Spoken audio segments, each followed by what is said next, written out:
హుస్నాబాద్ నియోజకవర్గ శాసనసభ్యుడిగా రాష్ట్ర మంత్రిగా నియోజకవర్గంలో ఉన్నటువంటి ప్రజల సమస్యలు తెలుసుకోవడానికి ఉదయం పూటనే మార్నింగ్ వాక్ పేరు మీద ఈ యొక్క కార్యక్రమం చేస్తూ ఉన్నాను.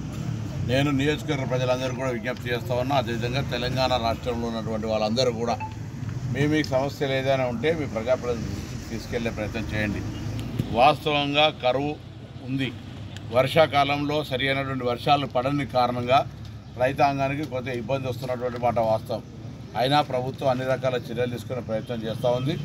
త్రాగునీటి సమస్య అసలే లేకుండా ఉండే విధంగా ప్రత్యేకమైన శ్రద్ధ తీసుకొని ఎన్ని నిధులు ఖర్చయినా గ్రామాల్లో త్రాగునీటికి సంబంధం లేకుండా ఇబ్బందులు లేకుండా పాత బావులను మళ్ళీ కిరాయి తీసుకోవడం కావచ్చు, నూతన బోర్వెల్ వేయడం కావచ్చు, ఇతరత్ర ఏ అంశాలున్నా యుద్ధ ప్రాతిపాదికన చేయమని చెప్పి గౌరవ జిల్లా కలెక్టర్లకు ఎన్నికలు ఉన్నాయి కాబట్టి ఆదేశాలు ఇవ్వడం జరిగింది. ఇచ్చినటువంటి టికెట్ విషయంలో కూడా కరీంనగర్ తొందరగా ప్రకటించాలని మా నాయకత్వాన్ని కోరుతా ఉన్నాం.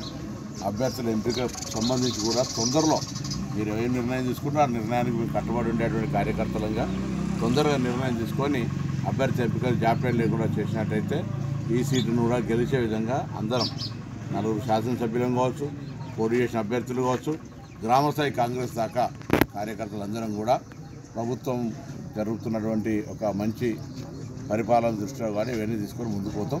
మా నాయకత్వాన్ని ఇప్పటికే కోరడం జరిగింది. అందరం కూడా మళ్ళీ కూడా వెంటనే మీ ద్వారా కూడా కోరుతా ఉన్నా. తొందరగా మా అభ్యర్థిని ప్రకటించి మరి ప్రచార కార్యక్రమం ప్రారంభించే విధంగా వెంటనే నిర్ణయం తీసుకోవాలని కోరుతా ఉన్నాం.